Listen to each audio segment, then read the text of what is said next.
금년에 발생한 위기 속에서 한국을 바라보는 일본 언론들의 반응들을 정리하자면 초기에는 한국은 이제 끝났다, 회복이 안 될 거다 라는 조롱, 중간에 한국이 적극적인 조치들로 극복해 나가는 과정들에 대해서는 애써 무시였다고 하겠습니다. 그리고 이제 오히려 자신들이 완전 침몰하고 있고 한국은 세계에서 인정받는 조치들을 통해 안정화된 모습을 바라보는 그들의 심정은 복잡하기 그지없을 것입니다. 일본은 결국 한국의 대응을 인정할 수밖에 없고 심지어 언젠가는 한국에 손을 벌려야 할 때가 올 것이다 라는 것이 최근 한두 달 영상들을 통해 이야기해온 것들이었습니다. 오늘은 그러한 관점에서 최근 들어 부쩍 늘어난 모델 한국, 성공 한국, 한국은 어떻게 라는 그들 내부의 달라진 시선들을 가장 최근 나온 기사들을 통해 확인해 보시겠습니다. 바로 최근 하루 이틀 내에만 해도 관련한 기사들이 여럿 나왔습니다. 4월 27일자 니케이 비즈니스는 신종 코로나 대응의 우등생은 대만, 한국, 독일이라는 기사를 실었습니다. 기사는 코로나에 대한 대응 측면에서 세계에서 평가받고 있는 세 곳을 든다면 제목에 있는 세 개 국가일 거라면서 대만의 빠른 봉쇄와 검역 조치를 간단히 언급한 뒤 한국을 이야기합니다. 초기 빠른 경계태세와 환자 발생 숫자 면에서는 대만과 차이가 있었지만 서양 전문가들로부터 정책당국의 능력이 매우 훌륭했다는 평가를 받아온 한국이라면서 필자가 2월 초 서울에 방문했을 때 현재의 도쿄처럼 이미 마스크 착용률 100% 수준으로 보였다고 이전부터 보였던 한국인들의 경각심을 언급했습니다. 초기 중국에 이어 두 번째로 많은 감염자를 보유했던 한국은 이제는 유명해진 드라이브스루나 워킹스루 등 대규모의 독창적인 대처법이 주요하면서 각국 언론 등의 칭찬들이 이어지고 유럽에서도 한국의 방식이 도움이 되는 것으로 평가받고 있다며 상황을 역전시킨 한국의 대응을 칭찬한 기사는 아울러 세계가 위기에 빠져 있는데 예정대로 치른 총선은 또 다른 놀라움이었다면서 유권자들은 서로 간의 거리를 유지했고 체온계, 소독, 장갑 착용 등의 철저한 방역 조치가 취해졌다고 전합니다. 마지막으로 기사는 재밌게도 상케이를 언급했습니다. 4월 11일 상케이 신문에서는 엘리베이터의 버튼에 향균 필름을 붙이는 등 한국의 철저한 대응책들을 소개하면서 늘 한국에 대해 비판적인 고로다 씨가 이번 대응에 있어서는 한국을 본받아야 한다고 말했다며 상케이의 이례적인 한국 칭찬이 상징하는 바에 대해 이야기하며 기사를 마감했습니다. 오죽 아베 정권의 무능이 미웠으면 고로다 씨가 한국에 대해 좋은 소리를 했을까 싶습니다. 그가 절대로 진심 어린 칭찬은 할 리가 없습니다. 아베 정권의 무능이 극한으로 치달은 상황에서 이렇게 한국을 이용하는 것이겠죠.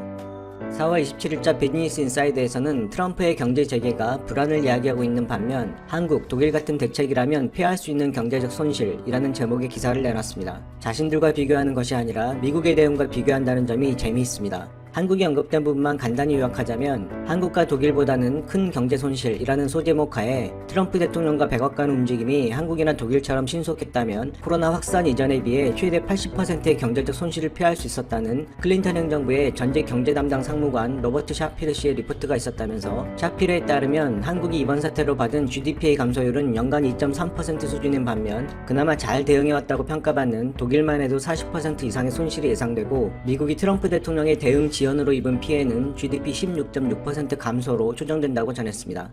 이 기사는 결국 자신들 일본 대신 미국을 가져와서 간접적으로 비교를 했는데 이는 한국의 긍정적인 점은 절대로 자신들과 직접적인 비교를 하려 하지 않는 그들 언론의 일상적인 태도를 보여주는 것이라고도 하겠습니다. 한국에 대한 소식들을 주로 전하는 한 일간지에서는 4월 27일자 기사에서 봉쇄를 완화하고 싶다면 한국식 감염자 추적이 필수라고 영국 최고의 질병 전문가가 말했다는 제목의 기사를 실었습니다. 영국 정부의 자문역을 맡고 있는 질병 전문가들은 영국이 봉쇄 조치를 완화해서 경제활동을 이어가기 위해서는 한국의 방식을 실행하는 것을 고려해야 한다고 말했다면서 26일 블룸버그 통신에 따르면 긴급상황 자문그룹의 전염병 연구학자인 닐 퍼거슨 씨는 감염률이 낮게 유지가 되는 경우 한국식 추적 조치들을 도입할 수 있다고 발언했다는 사실을 전했습니다. 다만 퍼거슨 씨는 한국식 정책을 실행하기 위해서는 감염자 비율이 상대적으로 낮은 수준이어야 한다는 것을 전제했다고 합니다. 이 발언을 놓고 보자면 일본은 감염자 비율이 너무 높기 때문에 이 방식도 불가능하다는 이야기입니다. 마지막으로 기사는 한국은 현재 사망률이 세계에서 가장 낮다면서 이번 확산 방지 노력에서 성공한 모델로 세계의 주목을 받고 있다고 강조하며 기사를 끝냈습니다. 이렇게 어느덧 세계로부터 인정받고 있는 한국이라는 기사는 이전보다 훨씬 찾아보기 쉽다고 하겠습니다. 또한 로이터 일본어판에서는 영상 뉴스를 통해 코로나 대응 모범, 한국은 정상화를 위한 2년간의 지침을 발표했다는 사실을 자세히 전했습니다. 우리 당국이 발표한 것이니 자세한 내용은 여기서는 생략하겠습니다만 한국은 24일 생활의 정상화를 위한 2년간의 가이드라인을 발표했다. 이는 직장, 교통, 식당, 쇼핑, 스포츠 등을 포함한 생활 행동 규범이다라면서 한국은 바이러스 억제에 모범이 되고 있다고 다시 한번 확인했습니다. 당국의 자세한 지침을 그대로 전한 기사는 광범위한 검사, 농후 접촉자 추적 애플리케이션을 활용하여 한국은 바이러스 확산을 막아냈고 이제는 장기간의 잠금보다는 주변과의 거리 유지를 실시하고 있다면서 한국의 보건당국은 바이러스가 단기간에 사라지지 않고 장기간 계속될 수 있다는 전문가들의 의견을 바탕으로 현실을 받아들임으로써 장기전 준비에까지 돌입하고 있다는 또 다른 측면에서도 앞서 나갈 준비를 하는 한국이라는 뉘앙스를 전하며 기사를 마쳤습니다. 서방 국가들의 한국에 대한 보도 내용이 이렇게 이전보다는 자주 전해지고 있습니다. 제가 가장 재미있게 본 기사입니다. 일본 출판업계 1위 고단샤에서 발행하는 프라이데이 디지털이라는 우리로 따지면 디스패치 정도라고 말할 수 있는 잡지책에서 21일에 나온 기사에서는 일본의 방역체제가 대만, 한국의 형격히 뒤처지는 이유라는 기사를 내놨는데 제목처럼 가장 직설적인 내용이 눈에 띄었습니다. 일본은 무엇을 하지 않았는가 라는 소제목으로 시작한 기사는 일본 정부의 대응에 아시아 주변국들은 놀라움을 금치 못하고 있다면서 검사가 진행되지 않고 환자 급증이 멈추지 않은 일본에 비해 한국은 이미 피크가 끝났고 대만은 4월 14일 36일 만에 감염자 제로가 되었다고 현실을 비교합니다. 여기서부터 기사는 제목과 달리 한국을 대만 앞에 놓고 계속 이야기를 펼쳐나갑니다. 일본 기사들의 특징입니다. 한국에 대해 좋은 이야기를 할 때는 꼭 물타기를 할 다른 예시를 함께 들죠. 그런데 본문을 보면 대부분 결국은 한국 이야기를 하고 싶었다는 것을 알 수 있습니다. 여하튼 기사는 한국과 대만에서는 당일의 감염자와 사망자 수를 국가가 개설한 사이트를 통해 알 수 있는데 일본에는 이런 사이트는 없다면서 후생성 홈페이지에서조차도 업데이트 속도가 언론사들보다 느리다는 기막힌 현실을 지적했습니다. 여기서 기사는 이러한 일본의 상황에 대해 대만인과 한국인을 직접 인터뷰한 기사를 전합니다. 한 대만인 여성은 대만 정부는 국민의 생명을 최우선으로 했고 일본 정부는 올림픽 개최와 경제를 최우선시했다고 말했고 또 다른 일본 거주 대만인 남성은 중국과 결탁한 측면이 있었기 때문이라고 분석했다면서 추가로 한 한국인 여성의 속 시원한 발언을 전합니다. 아베 정권의 무능에 대해 한국에서는 한국이라면 벌써 탄핵됐다라는 목소리가 많습니다. 이런 끔찍한 정권인데도 그저 온순하기만 한 일본인의 국민성을 모두가 궁금하게 생각합니다. 이어 기사는 양국이 열심히 대응하고 있는 동안 일본 정부는 무엇을 하고 있었는지 알아보자면서 다시 대만의 조기 봉쇄를 짧게 언급한 후 한국의 대처에 대해 설명합니다. 6월 중순 한국영화 기생충의 아카데미상 수상으로 한국이 기뻐하고 있을 무렵에만 해도 한국 내 상황은 신규 감염자도 감소하고 안정적이어서 정부가 종식 선언까지 검토하고 있었다고 안다면서 그러나 2월 18일 모 종교단체의 집단 감염으로 상황은 발칵 뒤집혔고 이로 인해 중국으로부터의 입국자를 막지 않아서 생긴 일이라는 비판도 있었지만 조기 대량 검사를 통해 이 상황마저 극복해냈다면서 세부 조치들을 다시 설명합니다. 일본과는 비교되지 않을 정도의 검사를 실시하는 한편 격리시설도 마련했다. 경증의 환자들은 의사와 간호사가 상주하는 별도의 시설을 마련, 격리와 관찰에 집중했다. 한국 정부는 감염자의 동선을 확인하고 이를 국민에게 세세하게 알려줬다고 빠른 조치들과 투명한 정보 공개에 대해 이야기한 기사는 일본보다 캐시리스 문화가 앞서 있는 한국은 카메라 영상과 신용카드 사용 내역 등을 통한 접촉자 산출이 쉽다면서 정부와 보건부가 파악한 내용은 SS나 앱을 통해 국민에게 공개된다고 이러한 투명성에서 자신들과 큰 차이가 있음을 명확히 했습니다. 또한 한국은 마스크가 부족한 상황이 펼쳐지자 배급제를 통해 일주일에 정해진 할당량을 정확히 구매할 수 있었으며 이제 4월부터는 일상적으로 살 수 있는 수준이 되었다고 하면서 한국에 거주하는 한 일본인 여성의 인터뷰를 더했습니다. 마스크 공급은 안정적이었습니다. 지금은 한국인에게 보내는 것이라면 외국에도 한 달에 8장까지 보낼 수 있습니다. 기사는 이렇게 한국은 마스크 부족이 완전히 해소되었고 대만도 그건 마찬가지인데 일본은 마스크 증산을 표명했음에도 여전히 구하기 힘들다면서 2달간 국민을 기다리게 한 끝에 나온 첫 마스크 2장 배포라는 정책은 전 세계에 비웃음을 샀다라고 자신들 정부의 무능함을 재차 꼬집으면서 감염이 계속 확대되고 있는 일본은 주변국에서도 주목을 받고 있다는 말로 기사를 정리했습니다. 이렇게 한국에 대한 보도들이 이제 성격이 바뀌어져 있습니다. 조롱에서 무시로 그리고 이제는 슬그머니 배우자는 내용들로 바뀌어져 있는 것이죠. 오늘은 모든 내용들을 통틀어서 가장 속 시원한 한 구절의 말이 떠오릅니다. 한국 같으면 아베 총리는 이미 진작에 탄핵됐다 라는 우리 한국인들이라면 늘상 해왔던 말이 일본의 나름 지명도 있는 언론사에서 직설적으로 표현되며 처음으로 일본인들에게 알려진 것을 확인했다는 점이겠습니다. 사람의 뇌 속에 칩을 박는다면 세상은 어떻게 변하게 될까요? 인공지능과 맞서기 위해 개발하고 있다는 앨런 머스크의 뉴럴링크. 그는 뉴럴링크를 통해 어떤 세상을 꿈꾸고 있는 걸까요?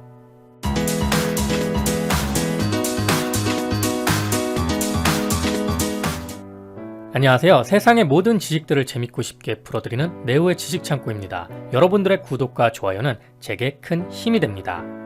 앨런 머스크는 2년 전 한 컨퍼런스에서 AI, 즉 인공지능은 핵무기보다 위험하다고 이야기했습니다. 세계적으로 유명한 역사학자인 유발 하라리 교수는 가장 무서운 것은 AI와 로봇이 소수의 인간에게 엄청난 힘을 주고 인류 대부분은 힘을 뺏기게 되는 경우라고 주장했는데요. 인공지능 기술은 4차 산업혁명과 더불어 이제는 인류에게 있어 거스를 수 없는 시대의 흐름이 되고 있습니다. 핵전쟁이나 자연재해, 인공지능이 인류를 멸절시키는 위협을 대비하기 위해 우주 식민지 건설을 추진하고 있는 머스크는 세계 3차 대전이 일어나기 전에 화성 식민지를 건설해야 한다고도 말했는데요. 실제 그는 세계 3차 대전이 일어날 가능성이 높다고 전망했습니다. 그렇기에 테슬라, 스페이스X, 솔라시티, 뉴럴링크, 오픈 AI 등 앨런 머스크가 만들고 있는 회사들은 유기적으로 연결되어 있다고 보시면 됩니다. 바로 전뇌화를 통해서죠. 전뇌화의 개념을 제가 처음 접하게 된 것은 바로 애니메이션, 공각기동대를 통해서입니다. 1995년작임에도 불구하고 미래 사회를 아주 잘 표현한 작품이죠. 공각기동대의 첫 장면은 이런 글귀로 시작됩니다. 기업 네트워크가 지구를 뒤덮고 전자와 빛이 거리를 휘저어도 국가, 민족은 사라지지 않은 가까운 미래정보 사회. 이 전뇌화의 시작이 바로 뉴럴링크입니다. 뉴럴링크는 일단 의료 분야에서 먼저 도입될 예정이지만 이것이 활성화되기 시작하면 인간과 인간을 넘어 인간과 사물, 그리고 인공지능과 연결되는 시대를 열게 될 겁니다. 하지만 이런 기술이 실현되기까지는 우선 사물 인터넷, 즉 사물과 사물이 먼저 연결되는 시기가 도래하겠죠. 현재도 우리는 인공지능 스피커와 스마트폰을 통해 가전제품을 제어하는 단계에 와 있습니다. 컴퓨터는 사람보다 훨씬 더 똑똑합니다. 만약 당신이 그들을 이길 수 없다면 그들과 함께하는 상황에서 생각해야 합니다. 그게 뉴럴링크가 하는 일입니다. 라고 머스크는 말했죠. 향후 인간 간의 텔레파시 통신이나 생각만으로 운전이 가능한 전기자동차 테슬라에 뉴럴링크가 사용될 것이라는 머스크 형님의 전망은 시사하는 바가 큰데요. 그의 말대로라면 미래에는 소위 스타링크를 통해 눈을 깜빡이면서 지식을 업그레이드하고 대용량 정보를 간단히 다운로드할 수 있을 겁니다. 그리고 얼마 전 앨런 머스크는 마윈가의 대담에서 이런 이야기를 하죠. 지금 우리는 이미 사이보그입니다. 사람들은 우리가 이미 사이보그라는 것을 깨닫지 못합니다. 우리는 전화와 컴퓨터와 잘 통합되어 있기 때문입니다. 전화는 자신의 내선과 거의 같습니다. 휴대전화를 잊어버리면 사지가 없는 것 같습니다. 라고 머스크 형님은 말했죠. 우리는 뉴럴링크에 대해 더 심도 있게 생각해 보아야 합니다. 뉴럴링크를 좀 더 큰 그림에서 보자면 스타링크와 이미 연결되어 있기 때문이죠. 아직 스타링크가 상용화되기 전부터 개념 자체가 성립되어 있을 거라고 저는 생각합니다. 공각기동대에서는 그런 점을 아주 잘 표현해주고 있죠. 참고로 영화 매트릭스에 영감을 준 작품도 바로 공각기동대입니다. 뇌와 인공지능 컴퓨터를 연결하는 초지능의 시대. 지금은 정말 말 같지도 않게 들리겠지만 생각보다 얼마 남지 않을 것 같습니다. 왜냐하면 머스크 형님이 마음을 먹었기 때문이죠. 어떤 분들은 이런 연결성을 베리칩과 연관짓기도 합니다. 뇌에 칩을 박는 것 자체가 부자연스러운 일이기 때문입니다. 어쩌면 그의 말대로 우리는 이미 스마트폰과 키보드로 사물과 연결되어 있는지도 모릅니다. 스마트폰은 우리의 분신마냥 24시간 붙어있을 만큼 가까운 존재죠. 요즘 둘째가 태어나서 첫째인 딸랑구에게 아이패드를 보여주기 시작하면서 이 녀석도 아이패드에 중독자가 되어버렸습니다. 정말 짧은 시간에 미친 듯이 빠져들더군요. 이미 아이패드와 한 몸이 된 듯한 느낌인데요. 벌써 이러면 안 되는데 말이죠. 공각기동대에서도 정보의 바다와 연결된 뇌, 그러니까 전뇌화된 뇌는 해킹의 위험을 언제나 담보하고 있습니다. 그래서 온전한 영혼, 곧 고스트를 지켜나가는 것이 정말 어려운 시대가 됩니다. 해킹된 뇌는 더 이상 자기 자신이 아니게 되죠. 내가 누구인지, 내 인생은 어떻게 살아왔는지 다 지워지고 새로운 정보가 입력되어 해킹한 사람의 의도대로 움직이게 됩니다. 정말 소름 돋는 상황인데요. 하지만 편리함은 그런 단점도 얼마든지 감수하게 만듭니다. 전뇌화가 된 사람은 언제 어디서든 인터넷망과 연결되어 텔레파시처럼 이야기를 주고받을 수 있으며 새로운 기술도 배움에 노력 없이도 금방금방 다운로드받아 적용할 수 있습니다. 이는 영화 매트릭스에서도 잘 표현해주고 있죠. 현재 뇌와 칩을 연결하기 위한 기술은 두 가지 방법이 존재합니다. 바로 침을 뇌에 박는 침습 방식과 두피에 붙이는 비침습 방식입니다. 제일 좋은 방법은 침습식이지만 바늘을 뇌에 꽂아야 한다는 점에서 부작용이 생길 여지가 있는 단점이 있습니다. 이에 반해 비침습식은 두피에 붙이는 거라 부작용은 덜하지만 신호를 잡는 데 약한 단점이 있죠. 이를 해결하기 위해 뉴럴링크에서는 사람 머리카락 10분의 1 정도로 얇은 실 모양의 전극을 씁니다. 엄청나게 가늘기 때문에 뇌의 부담을 줄이고 전송 용량은 대폭 더 늘어나는 최신 기술인데요. 이를 위해 마치 재봉틀처럼 생긴 수술용 로봇으로 실을 박는 방식이라고 합니다. 또한 생체 이식이기 때문에 칩과 실에 대한 내구성도 더 개발이 이루어져야 할 겁니다. 물론 이런 일련의 기술들이 일반인이 감당하기에는 좀 거부감이 있기 때문에 가장 먼저 몸이 불편한 사람들, 그러니까 전신마비 등 뉴럴링크의 기술이 간절한 사람들이 먼저 뉴럴링크의 이용자가 될 겁니다. 즉 의료용으로 말이죠.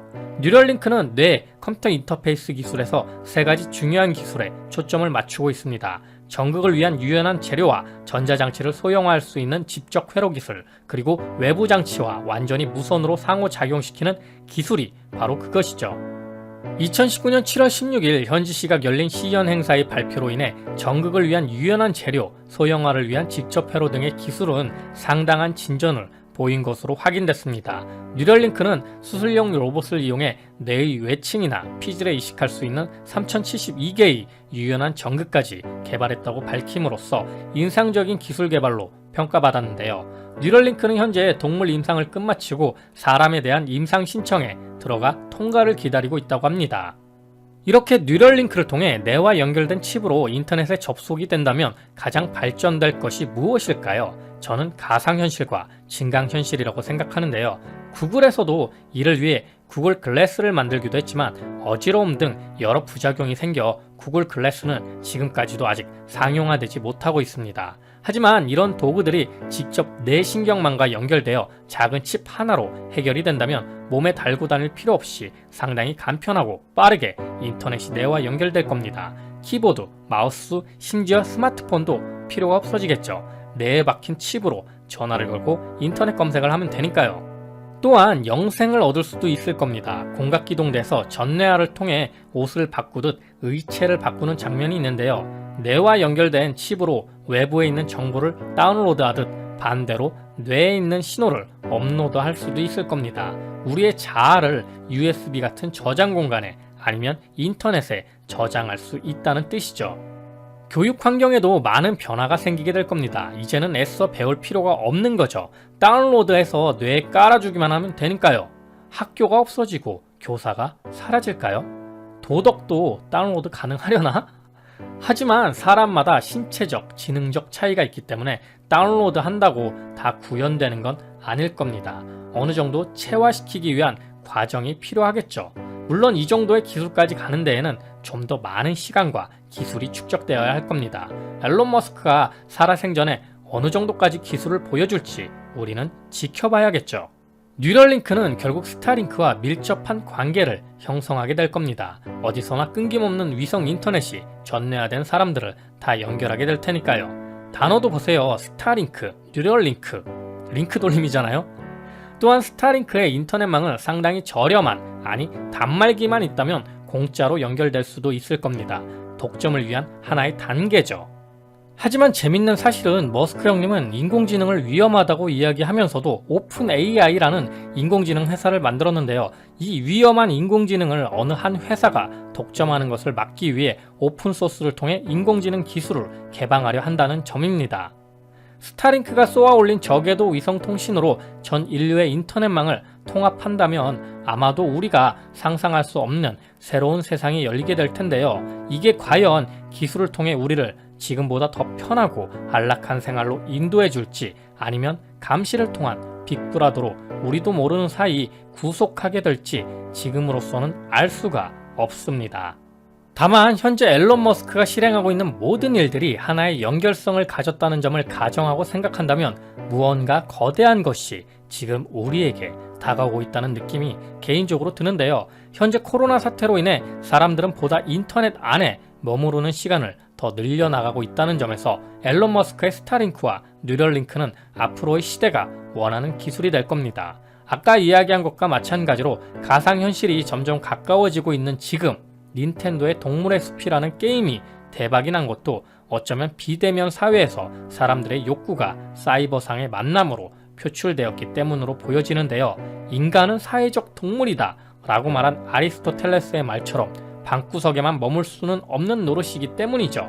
사람은 사람을 만나야 한다. 그게 사이버 상일지라도. 여담으로 DNA 스토리지 기술이라는 것이 있습니다. 우리가 현재 사용하는 SSD보다 훨씬 빠르고 저장 용량도 큰 새로운 기술이죠. 말 그대로 생체 기술이 적용된 저장 장치인데요. 쉽게 말해 현재 실리콘 기반의 반도체를 유기화합물인 DNA로 저장 장치를 만드는 기술입니다. 앞으로 5G 시대가 도래하고 사물과 사물이 연결되고 사물과 인간이 연결되면서 데이터량이 지금보다 더 폭발적으로 일어날 경우 DNA 스토리지로의 변환이 필수가 될 겁니다. 지금은 연구 단계에 있지만 이는 마이크로소프트와 구글, 아마존, 인텔에서도 연구 중일 정도로 앞으로 반도체를 넘어서게 될 획기적인 기술이죠. 저는 삼성의 반도체 기술이 이 DNA 스토리지가 적용될 시 삼성 바이오가 상당히 큰 힘이 될 것으로 예상하고 있습니다. 지금은 겉으로 보기에는 바이오 회사처럼 보이지만요. 앞으로 DNA 스토리지가 상용화가 된다면 실리콘을 가공해 반도체를 만드는 것이 아닌 DNA를 복제해 뽑아내는 과정으로 바뀔 테니까요. 이는 뉴럴링크에도 적용될 기술이 될 겁니다. 생체 기반의 저장 장치이기 때문에 부작용도 훨씬 줄어들 수 있으니까요. 뉴럴링크니 DNA 스토리지니 조금은 먼 미래의 이야기지만 상상력으로도 재밌는 일인 것 같습니다. 오늘은 뉴럴링크를 통해 여러가지 방향성과 미래에 일어나게 될 일들에 대해 이야기해 보았는데요. 어디까지나 개인적인 생각이기에 제가 미쳤다고 생각하실 분들도 있겠지만 상상력은 인간을 좀 더 자유롭게 해주는 마법과 같다고 저는 생각합니다. 자, 오늘도 내용이 재밌고 유익하셨다면 구독과 좋아요 꼭 부탁드립니다. 이렇게 항상 네오의 지식창고를 애청해 주셔서 감사드리고요.